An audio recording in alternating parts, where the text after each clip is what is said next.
How do people actually make money from TikTok? I have 3 tips for people who want to get sponsorships or like start to monetize from creating content. So the first one is... Welcome back to Evolve. Today we have my good friend Kate, who is a full-time social media influencer, digital marketing professional, and a graduate from Fudan University. ขอบคุณครับ สวัสดีค่ะ สวัสดีค่ะ สวัสดีครับ Can you tell the viewers, what do you actually do? I am a full-time influencer, so my main channel to promote brands and companies is like my TikTok. Yeah, and I occasionally promote on Instagram as well, but I mainly do it on TikTok. How do people actually make money from TikTok? I have 3 tips for people who want to get sponsorships or like start to monetize from creating content.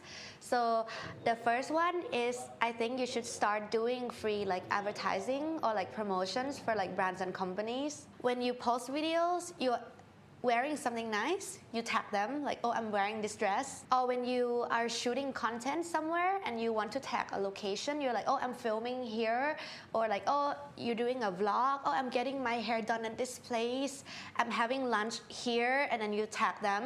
Although you're going to these places like, and you pay as a customer, but you tag them anyway. And then like all the brands and companies, they don't know if you're hired or not. Yeah, they're like, oh, this influencer got a job from Nike, from Adidas, from like famous brands, you know? And then they'll be like, oh, I should hire him or her too. And then they contact you, and then you get a job. Yeah, so this is the first tip. Yeah, because every day you eat, you go to places, you wear nice things, you should support them first, and then they will start to support you as well. The second tip is to find jobs on influencer Facebook groups. Because on Facebook, like especially in Thailand, there are so many groups. I think there are like hundreds of groups. Yeah, and I think the main one is like KOL Thailand or like Influencer Thailand. And every day there are like so many posts. They're looking for influencers to do these jobs, like hotels, cafes, restaurants, clothing, beauty products, everything. Sometimes like household things, furniture. Yeah, so when you go there, they will have a lot of posts where they have these information about what's the budget. Maybe they will say like, oh, this job is 5,000 baht. You just have to make like one video, and the requirement is you have more than 50K followers on TikTok. The condition is do not remove the post, and you need to let us boost the post for you for free, and we share it. Yeah, so they have like the conditions and the budget and all the information, and if you look at it and then you want to apply, then you have to create a rate card. And a rate card is screenshots of your social media, all the channels that you have, that you post reviews, and then some pictures of you, and then you make like a collage, and then you post it under the comments of the job that you want to apply for. And then they will look at your profile, compare it with others, and then if they select you, they will contact you.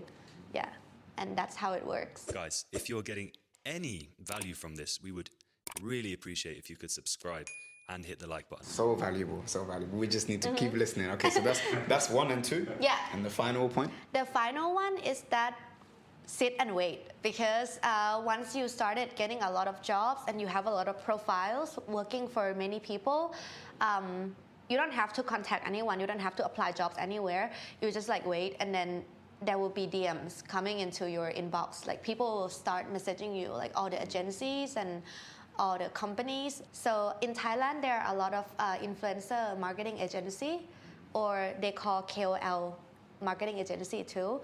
So these company, they connect influencers together with brands and companies, and then they earn from the commissions. What is KOL? KOL, it's another word for influencer. When they contact you, they will give you a briefing about what to do for the video, what to film, what to say, what are the key messages of the product, and then after that you send them the draft, they feedback you, and then you send them the second draft, and then if you need to edit again, there might be a third draft. Yeah, so they are kind of like a middleman between you and like the brand that actually hires you. I've seen you on TikTok, so many followers and so many different brands. But how did you build that? I started in 2020, where at that time it was COVID lockdown, so everyone was like staying home, and then we didn't have much to do. So I started making my TikTok channel and then uploading like educational videos where I teach people about like English slangs, English quotes, and translate them into Thai. Or sometimes I make a short video like 5 pickup lines. And then I like, oh, is your name Google because you have everything I'm looking for, something like that. And then I translate them into Thai, and then people just love it because a lot of Thai people are trying to learn English, so they like to learn in a fun way, and they don't like anything that's long. They like everything short. So I started from that, and then people know me from that. We know that a lot of work goes into this, right? And some people start this kind of journey and then they kind of fall off. What kept you going? The fun part is a very big part, because for me to be able to do something consistently, I have to have fun, or else it's going to be very boring for me. So, and the other motivating part was my followers, because I started connecting with my followers. And during the COVID lockdown, I do a lot of live streams, because on TikTok you can do live stream, not just by yourself, but you can do what's called like PK battles with other TikTokers, where when you live together, right? You go live together, it's like 2 screens next to each other, and then there's like a bar on each side, and then the audience, they can send you gifts, like stickers, like roses, hearts, and then you can compete within like 3 minutes, and then someone would win. So sometimes you try to like go on a table and like dance and like try to win your points. So that's how I got connected with so many of my TikTok friends now. So we are friends until today, but we never met during the COVID lockdown. We just like live stream together. And that's how we connect with our audience, and then people start to like wait for you, like, oh, are you going on live today? Like, what time? Like, we're waiting to talk to you. And then, I think it's just a connection, and you start to bond with your followers. So could you tell us a bit about your growth, if you remember, in the early days? Did you grow very quickly? What was your journey like? So in the beginning, actually, before I started posting my educational content, I just do what everyone do. I just post TikTok dance. And then no one really watch it, because everyone is dancing on TikTok, right? And it's all the same. But once I started doing English related videos, the first video that went viral was the one where 5 common slangs. And then the other one that went viral was 5 abbreviations, texting abbreviations. So when we text, we're like BRB, be right back, or like TTYL, talk to you later. So these kind of things a lot of Thai people don't know about. So I try to explain like what is LOL, laugh out loud, So when I do that, and then the videos went viral, and then overnight, I think I gained like from 400 followers to 60K. Wow. Like overnight, Is that normal? It's normal for TikTok. It's very normal. So I think after that, within 1 week, I reached like 100K. Because I keep posting every day, and then I just keep watching which video went viral and what kind of videos that the people like, and then I just do the same. For sure. I remember when I first came to Thailand, I'm from the UK, so I don't think much. I just text people like BRB or TTYL. We have one in the UK. It's WUUT. Do you know that one, Jack? For me, it's WUU2. Okay, exactly, So, I put that to some Thai people. It means what you up to. Oh. Like, what are you doing, But now I understand. I'm sensitive when I text messages. But it's so useful for people here who, they have no idea. Is it a British thing? I think it's for more that? British, yeah, because even Americans, they've never like sent that to me. Because So. for me, the one that I know of is the WYD. Exactly. What are you doing, right? Yeah. So you got to check out Kate's TikTok because it looks like your life is just full of amazing cafes, like all this like yoga retreats, hotels, diving, but it just looks like fun. But when you actually study it, it's genius, because, what particularly do the Thai people like? Like what kind of, you've got the kind of cute voice and the music.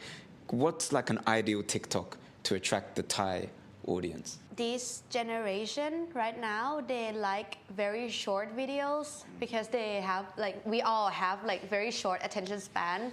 So normally if it's not that interesting, they will just swipe. You have to make the first 2-3 seconds of the video a hook where you need to make people oh, what is it? Oh, I want to stay to listen to more. And a lot of successful TikTok videos are mostly the ones with voiceover because people like to hear your voice. They feel like they can connect to you better. And when I do my voiceover, sometimes I need to hype myself up before I do it. I need to sound happy in a video. I don't want to sound depressing, So sometimes I'm hello everyone, and I'm talking to myself in a room, and it's necessary, because it gives life to a video and it makes it happy. It is genius because you transform. When you click on one of your TikToks, your voice is a lot higher as well. Is that just because of Thai, or is that what is that? It's Sawadee ka. I can't do it, but you're the voice is so different. Can you explain that? I always start my videos, so I try to make people remember me by starting the video the same every time. So in every video, I will say, hello ทุกคน What is ทุกคน Everyone. Hello everyone. Yeah. Hello ทุกคน And then I would say วันนี้ Kate, today Kate is gonna take you to do this and that. So I always start the same in every video so that people swipe and then they see me on the feed and they're like, oh, it's Kate's video. What could somebody with, say, a slightly deeper voice do to succeed in this space? Because I don't think I could even do a voice like that. So I feel a lot of channels where people have deeper voice like you, they also get their audience, because some people like to listen to comforting voice, and some people do ASMR videos where they have the microphone and they're sleep, and then they take a brush and fall asleep. Yeah, so maybe you could do that. I've actually done voiceovers for audiobooks and things like that before. Yeah. So I am used to it. And it's quite a pain because, you make a little mistake. Mm-hmm. Sometimes you're in your own head. Oh my God. Tell me about it. Whenever I do voiceover, I get so annoyed. I sound very happy, but I'm actually very annoyed because I have to repeat myself so many times. I'm hi everyone, today I'm gonna show you my experience on a... Hi everyone, today I'm gonna... It's always like that, so... Do you need any special equipment to be able to do this? Do you need a $1,000 microphone? No. Anything like that? No, to start, you don't need to. So a lot of content creators, when they're starting, they want to keep the budget as low as possible, right? Sit in a very quiet room. And the other tip is just do it in your car. It's quiet, so... Yeah, that's really interesting. I feel like some people can get stuck in just thinking about what equipment they need and the planning of it, rather than actually just doing it and executing it. Mm-hmm. I feel like I've learned so much being a podcaster as we've gone along. You can't learn by not doing anything, right? You have to take action. So I guess, how many videos do you think you made before you started to think, actually, I kind of know what I'm doing now? I don't know about the amount of videos. I try to post at least one every day, maybe around 2 years. I started feeling comfortable in what I do because in the first 2 years, I was still not comfortable. I was awkward sometimes in front of a camera, or when I go to a cafe or to a restaurant and I feel very uncomfortable filming in public because people look at you and they're what are you doing? Why don't you eat? What are you doing? And I'm camera eats first. I get paid. You Love eat that. your food. I get paid to eat here, so I'm gonna take photos of my food. Yeah, so right now I just feel more comfortable or maybe just less shy. Yeah, whenever I go somewhere, in order to get a good content and good shots, I just need to not like care about my surroundings a little bit. Just kind of like quickly do it. So 2 years is quite a long time if you were to just look at it on paper, as we say. That could be discouraging if you're not an influencer and you want to start and you think, wow, I need to commit 2 years to this. What's your daily routine like now? Is it very busy? Do you have a comfortable routine? And has it changed, from the beginning to now? Yeah, definitely. Because in the beginning, I was only doing it part-time, like for fun. And as I start getting paid jobs, I became more busy. And then every day when I wake up, I would get ready. And then from daytime, like the whole day until sunset, I would be filming like all the time because I like natural light. And whenever you do shooting, it's best to use natural light, especially if you're doing like skincare products or beauty products. So I do have like artificial lights like in my room. Like I have a studio room at home, but it's not as good as natural light. So I try to use all of my time during the day with filming, and then once the sun sets, I start editing. Yeah. So I don't really have like work hours. I just kind of like take break here and there, but not long breaks because I cannot waste too much time. And I am actually getting a little bit too busy right now, like lately, because I am also a digital marketer, right? So I take jobs where I help brands and companies consult about marketing strategies, like especially about TikTok marketing. So when they want to do more influencer marketing, maybe have an influencer film with the product and then put like a TikTok shop basket in their video. Yeah, and then like people can buy from the basket, or just how to find influencer in general. Yeah, so I help them with that and content creation too. Like if they need people to help with like reels on Instagram or TikTok videos, then I also do that. Yeah, so I'm like doing my own channels and I'm like doing like other people's like channels. So I am becoming more busy. So I am planning very soon to start hiring a video editor to help me. So yeah. Yeah, video editing takes a lot of time. Yeah. We know, and Jack's been the wizard, like in our team for that. Yeah. So when we first met, I think you were doing full-time work for other people. Like you were not fully like freelance and doing all of that. I want to hear about like your transition from, okay, you were doing like some full-time work before, then you became like fully self-employed, full-time influencer and consultant. Is life better now you're in charge? Or like what was the transition from working for someone else to now working for yourself? I feel like working for myself can be very stressful sometimes because you need to be very disciplined. Like every single day you have to force yourself to get up and stick to your routine. I think you guys do the same thing. Someday you wake up and you just don't want to go to the gym, but you have to. You know that. Yeah, so I think it's just more about the consistency. Once you do it every day, you get used to it. But for me, I definitely prefer this lifestyle more, although it's more tiring and less comfortable. But I think I feel more motivated to work because I feel like I'm working for myself. And whatever I do, it's for myself, it's for my future, and I enjoy it. It's like making myself rich and not making other people rich. Yeah, it's like something, that feeling. Yeah. So I don't think that I would work full-time like in an office again because I enjoy this lifestyle more. Yeah, although I have to work like almost all night sometimes, but Well, that's it. Now we work for ourselves and you definitely work a lot, but even though you're tired, you feel like I did this is for our project. So it's more feel rewarding. proud, yeah. But where was the like switch moment where Kate was like, no more office, I need to do this for myself now?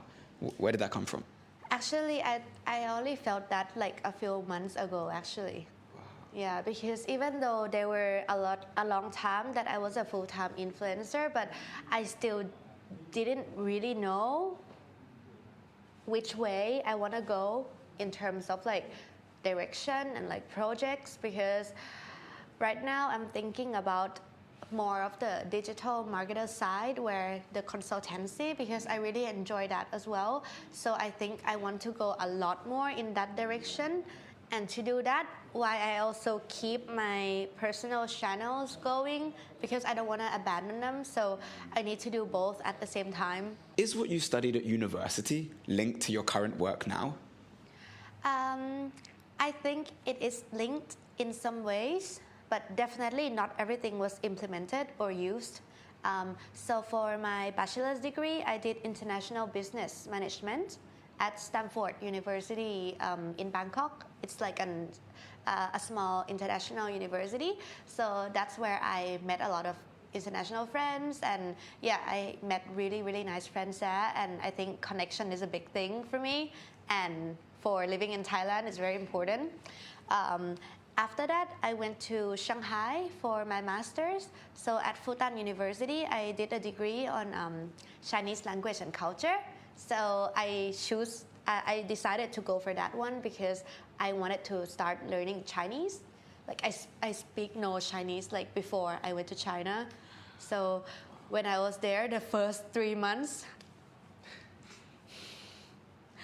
I struggled so much to buy things from supermarket, or I went to the canteen and I cannot read the signs. What meat is it? And I'm just eating random things, and then I got food poisoning. And oh yeah, I know. But it's like and like one of the friends also trying to learn Chinese, and he cannot remember the name of the chicken, like chicken meat, because chicken meat is like zero, right? Zero. And like egg is jitan. Yeah, and like he was trying to remember what's chicken meat, and then he cannot remember, so he say like to the people in a restaurant, like jitan the mama, like the mummy of the egg. like the mummy of the egg, yeah. And then, like it just works, you know. And I feel like that's like so funny. When you think about it, you can understand it. Yeah. Although, yeah, people might get confused as well. Yeah. So after 3 months, I felt more comfortable, and I started to be able to communicate in daily life. So yeah, that helps a lot. And being able to speak new languages help you connect with even more friends from different places. So I got some Chinese friends, and I connect with Thai people in Thailand that speak Chinese too. So that's really nice. So I think in the future, maybe I could approach Chinese influencer marketing industry. Yeah, this is it. Like on Evolve, we really like encourage people to learn different languages, explore new cultures, and it's not just about interest. Of course, we love those cultures, but from a business perspective, China is huge, and they're interested in a lot of stuff. Like your family are originally like Thai Chinese as well, right? Yeah. So I see that in Thailand, so many Chinese people come to Thailand, to Bangkok, and it feels like it's similar but different at the same time. In like Yawalat, the Chinatown, yeah, it's a huge market for sure. Yeah, they're doing a lot of investments too in Bangkok. So if you want to connect with Chinese investors, it would be really impressive if you speak Chinese. So yeah, I think it's good to know. Are you bringing out like English-speaking content as well, or is your content only in Thai? So my content is in Thai language based. I speak to my audience in Thai, but the content is related to English. So normally when you upload pictures on Instagram, sometimes you have to go on Pinterest or Google to find like captions, like what caption should I put from my post? I don't know, maybe just one emoji. Yeah, so I do a lot of content on captions too. For example, wine lover caption. So people who love wine, maybe they are posting a picture with a glass of wine. They come to my video, and then there's like a list of captions where I translate them already, and they know it's 1 o'clock. Yeah. Or like, why not? Why not? Yeah. Partner in wine. Yeah. It's funny because sometimes in Thailand, I'll see someone and I'll notice that 2 or 3 people have the same caption, and it's probably because they've watched your TikTok. Yeah, exactly. Actually, when I meet my friends and they're like, "Oh, I always go to your TikTok when I want Instagram captions." Yeah, so yeah. That explains a lot. Yeah, wow, okay. Yeah, they call me the caption girl. Yeah, you are. But these are interesting things because, again, we're English speakers, so we don't think about these things as much. But yeah, for Thai people, it makes sense. They want to be able to connect not just to English people, but the whole world. So it's really valuable, that content. And speaking of content, we know that you have content, art content, is that right? Outdoor activities, hiking.